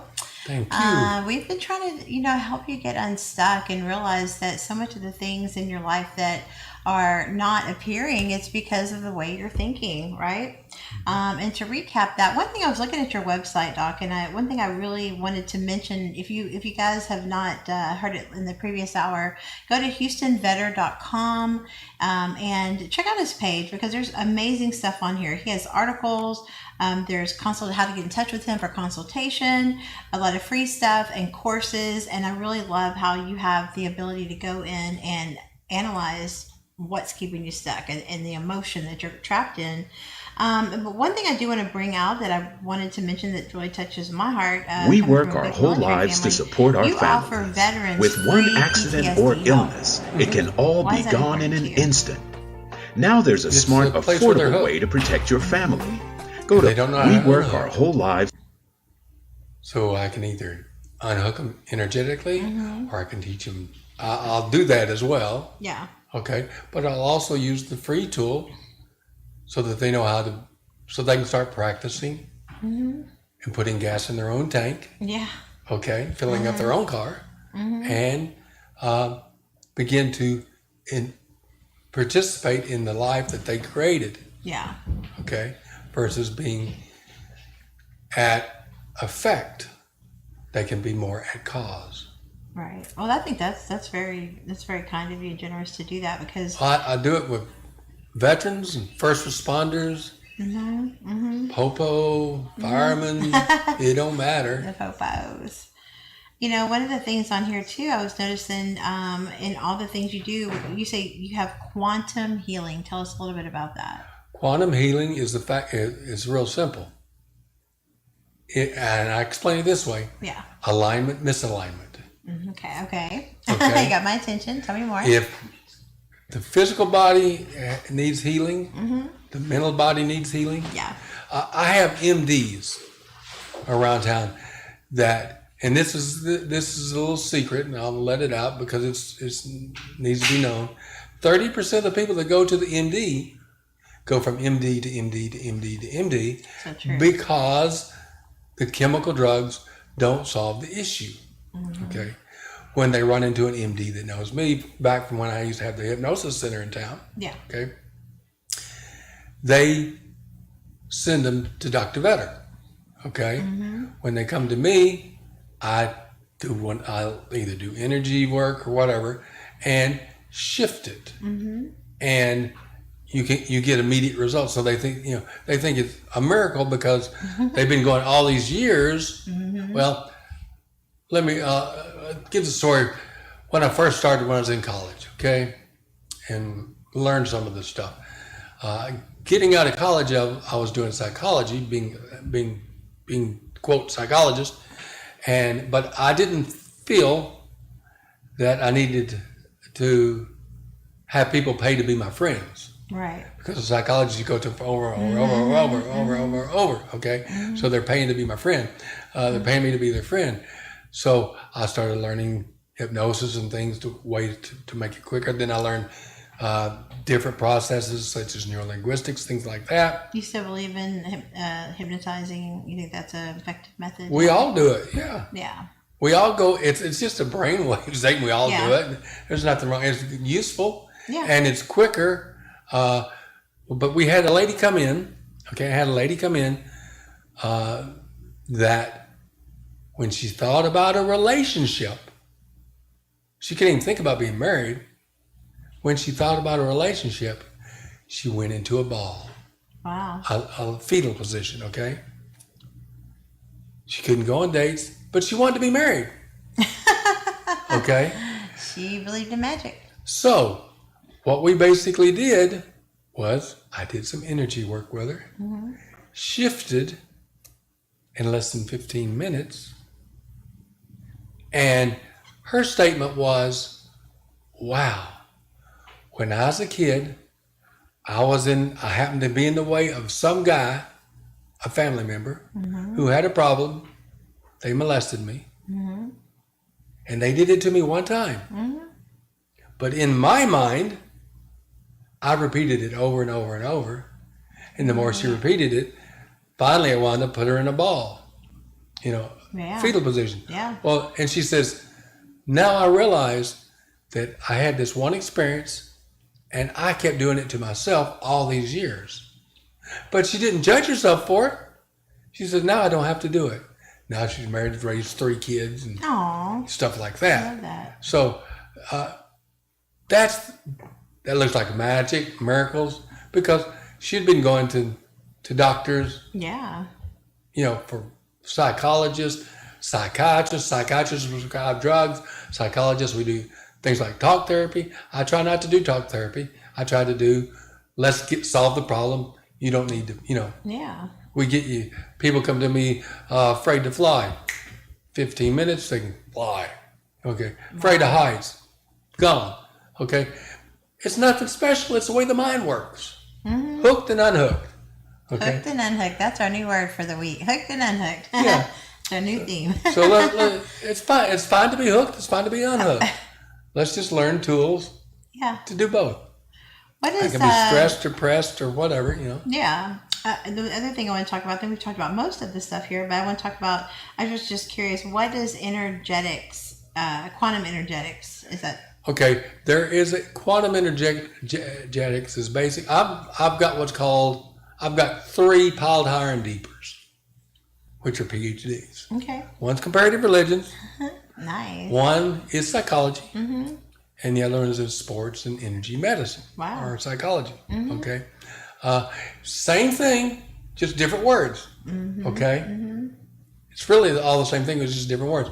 I also have, and I'll let people know, the stuff that actually works, that actually gets results, I learned outside of regular school. Right. Okay.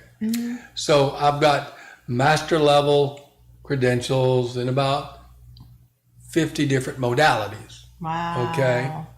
From a doctor in hypnosis to matrix energetics to all these other type of modalities that are out there. Emotional freedom technique, all of these things. The program that the free one, the 3 basic, was called Basic Pete, which is a program that I learned from the spiritual technology guy from Europe. So English was a second language. And Pete stands for, you ready for this? You're going to love this because this lets you know it was English is a second language. Yeah. P is primordial, energy, activation, and transcendence. Pete. Okay. Oh, yeah. Okay. Deep Pete is where we take and find your original set of polarities and clear out all your we help you, your past, your present, your future. Okay. Shallow Pete or deep basic Pete is the free gift on there that we go through. It's a combination of emotional freedom technique and neurolinguistics programming, because it asks questions about your past, your future. A lot of people don't realize that they need to forgive God, because we all know mentally you're not supposed to forgive God, but your body doesn't know that. Your body, you can scan down your body and see if you need to forgive God or not. And your body will say, yeah, that so-and-so. Okay, well, mentally, I'm not going to want to pay attention to that, because mentally I know I've been trained, I took on the BS that God doesn't, but my body is saying, no, I'm hooked here. Okay, so we can get the unhooked. Quantum energetics is basically a combination of all the different modalities, all the stuff that I know, so that when I'm with someone, I also can see practice and learn, train myself to be able to see people's energy. Wow. Okay? So when I'm working with you, I'm dealing with your issue, and your main issue is that we don't realize is that alignment with you and you. Okay? And then, because most of us think we're containers. Right. Okay? Quantum energetics is basically dealing on the quantum level where things happen instantaneously. So you can get instant healing, whether it's physical, mental, emotional. We do that. I used to go to the flea market out on Eldridge out there. Traders Village. Traders Village. Yeah. And I would do free work with people. I'd had athletes or weightlifters and stuff like this come in. They couldn't lift their arms. Okay, muscle spasms, bursitis, all these different things. I'd take them in 10, 15 seconds. It'd be gone. Wow, that's amazing. Because I'm not explaining it. I'm just doing it. I'm doing other things such as matrix and quantum and Ewing method, all these things. I'm just what's there, I see what's there, and I shift it. I help them get in a position where they can relax, get out of their mind, okay? Yeah. And shift it like that. That is amazing. Wow, you're so talented and just gifted, and I don't have enough words to describe you, Doc. I appreciate that, but what I'm telling you, it's not. Anybody can do it. I'm not special. No, I know. I'm just saying, but the fact that but to have the knowledge, so many people are so asleep at the wheel. They have no idea. Like, we could write a song about that. Oh, I think somebody already did that though. Yeah, just over their head. But we have about 5 minutes left in the show. Man, you've been great. I really appreciate you coming on today. I feel like I've just learned so much every time I talk to you. I know that there's a lot of people out there that are going to see this after it airs live. And so just with 5 minutes left, what is your contact information? We know it's HoustonBetter.com, but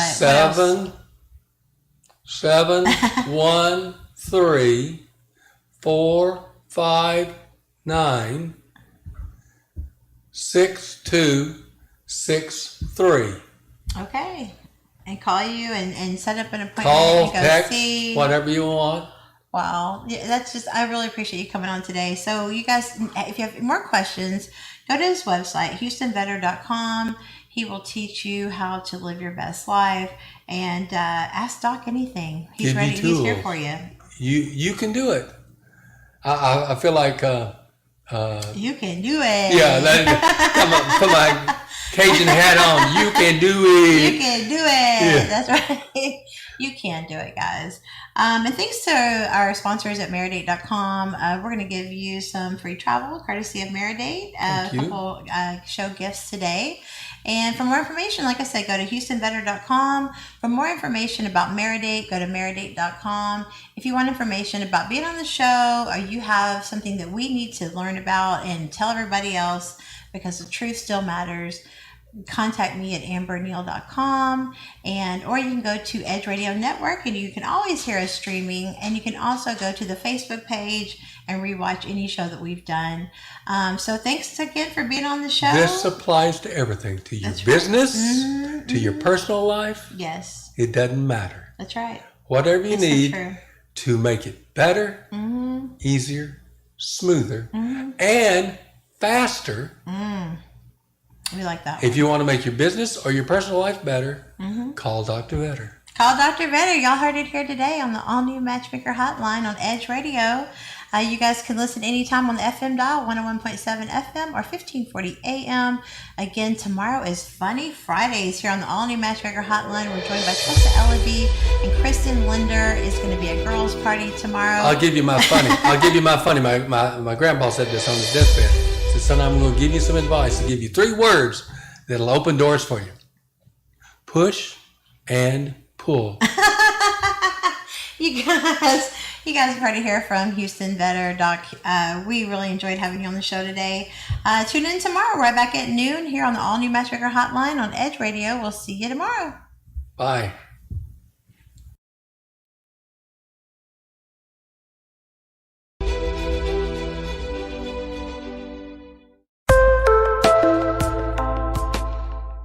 Okay, so we want to talk about belief for a second. Please tell me your name. Virginia. Okay, awesome. Okay, Virginia, right-handed or left-handed? Right. Okay, go ahead and relax. Put your hands down, right by your side. Okay, so Virginia and I obviously don't know each other, but I just want to show you this. Okay, so you're going to put your arm out in front of you. And I'm going to try to stop you by pushing it down. You resist as hard as you can. Stare straight forward and keep saying, my name is Virginia. Okay. Go ahead. Go. My name is Virginia. My name is Virginia. My name is Virginia. My name is Virginia. Okay. All right. Perfect. I was pushing hard. Go ahead and shake that off. Was I pushing hard? Yeah. Okay. She's pretty strong, so you better not mess with it too much. Okay. All right. Okay. Now, I want you to try to prove me wrong. Try to embarrass me in front of these cameras. Okay? Now you're going to hold your arm up in front of you, and this time you're going to say, my name is Penelope. And just say that. Go ahead. My name is Penelope. My name is Penelope. No, don't just drop that as hard as you can. Go ahead. Okay. My name is Penelope. My name is Penelope. My name is Penelope. My name is Penelope. Okay. Did I get stronger or did you get weaker? I get weaker. Okay. Why did you get weaker? Because that's not my name. Exactly. Now, as soon as we go back to Virginia, go ahead. My name is Virginia. My name is Virginia. My name is Virginia. I can't move her. I cannot move her. And we can try this with everybody in this room. Thank you. Give her a round of applause. Okay. So we can do this with everybody in this room. So what's the point? The point is that as soon as you go outside of your belief systems, your physical body gets weaker. She cannot stop me from pushing her hand down because she knows her name is not Penelope. It's Virginia. So when you stay inside your belief system, You physically are stronger. Your body is stronger. When you stay inside your belief system, you become an effective communicator, because a lot of what communication is the transference of belief. Like you might have heard, oh, so-and-so is a con man. Well, you know, back in the 1930s, that was actually a compliment, not an insult. Because if somebody was a con man, the word con stood for confidence man. So they would communicate their confidence from themselves to you. So they were effective con men. So the idea is that a confidence man could transfer their confidence. And that's part of being an effective influencer. So one of the things that we have to kind of think about is the power and effects of beliefs. So I'll tell you a little bit of a story. Absolutely happened. This was sometime back, early 1900s, back in Australia. Aborigines were obviously very plentiful in the areas of Australia at that time. And they had certain beliefs. They were superstitions. They weren't necessarily true, but that's what these guys believed, right? So one of the beliefs in this little village was that a young man, before he was 20 years old, should never, ever eat pheasants, because a pheasant would poison him. And so he should never eat pheasants. He could eat chicken, he could eat other fowl, but he should just not eat pheasants, right? And there was a particularly smart, industrious young man. He was going to go out on his own. He was leaving his little village, and he decided to go see one of the local elders.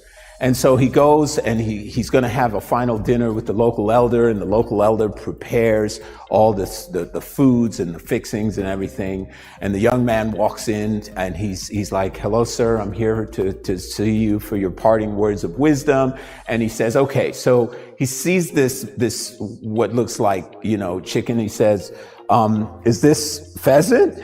He goes, "No, why would I do that? We know that if you eat pheasant, you're only 18 years old. If you ate pheasant, you would die. We don't want you to die. So this is chicken. I made the chicken specially for you." And he said, "Okay, thank you." So he eats and he has a great conversation with him, and he leaves and goes off to find his fortune. 2 years go by. The young man comes back. He's 21 now, and he comes back to the village. And he sees the elder. He's so proud to tell him of his progress. And the elder says, "I knew you could do it. All of these beliefs that people have was holding you back. And I knew that you would be successful. And I'm very proud of you." And then he says, "I have something to share with you. Remember that dinner we had almost 3 years ago? That was a pheasant that you ate that night. And you didn't die. Nothing happened. It was all foolish superstition, and you're fine." And the young man was mortified. He was like, "Oh my God, how could you do this to me? Why would you do that? You know that I would die." And he so believed it that night, that young man became ill, and the next morning he dropped dead, thinking that he was poisoned because he ate that pheasant. So this absolutely happened. So what it shows you is the effect that beliefs can have, not just on your physical body, on your psyche, and on the outcomes that you will have.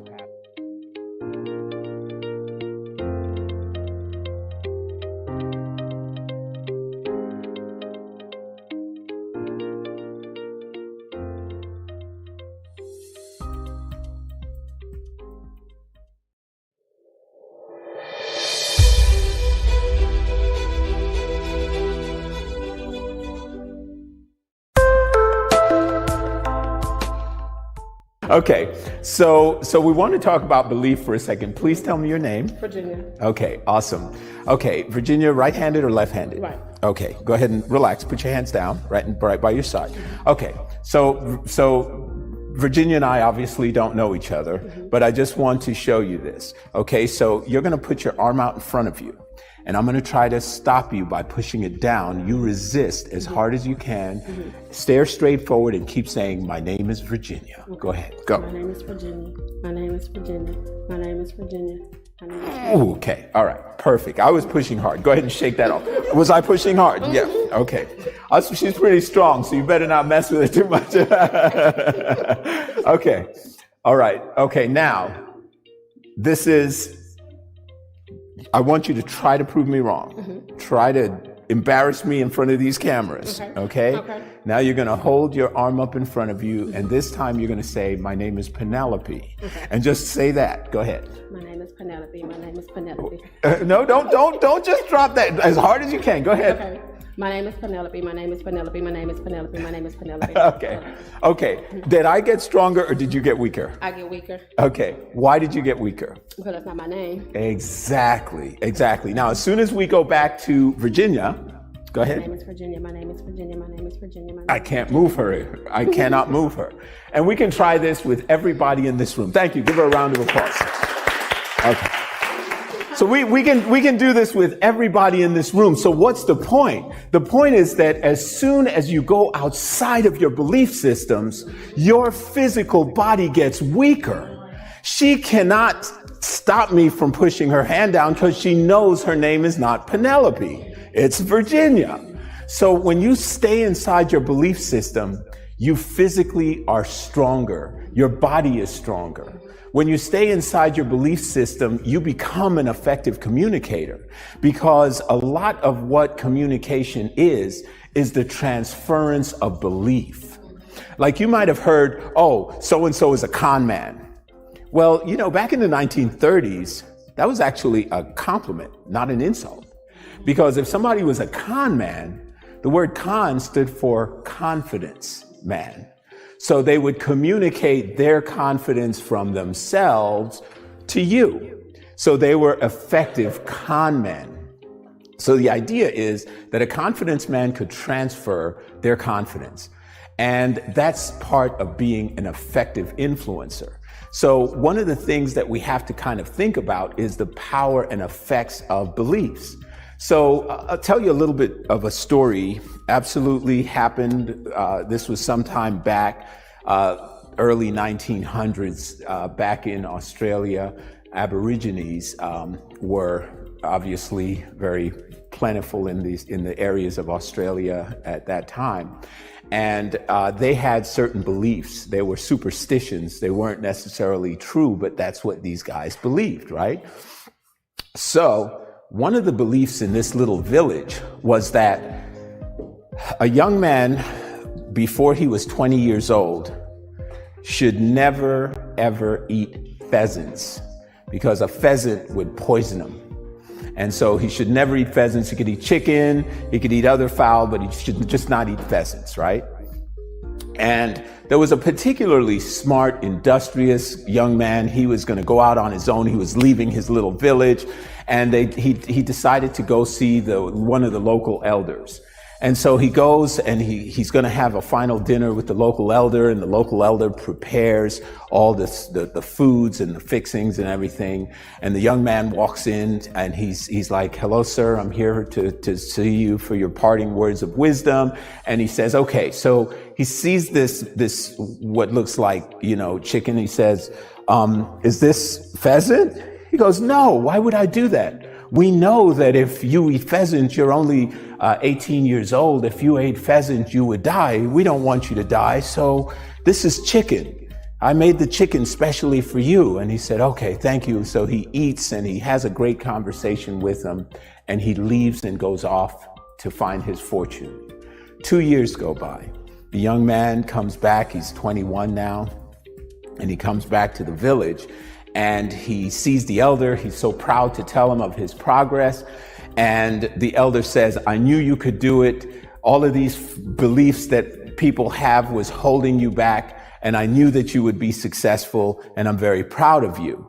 And then he says, "I have something to share with you. Remember that dinner we had almost 3 years ago?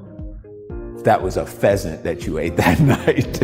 And you didn't die. Nothing happened. It was all foolish superstition and you're fine. And the young man was mortified. He was like, oh my God, how could you do this to me? Why would you do that? You know that I would die. And he so believed it that that night, that young man became ill. And the next morning he dropped dead, thinking that he was poisoned because he ate that pheasant. And this absolutely happened. So what it shows you is the effect that beliefs can have, not just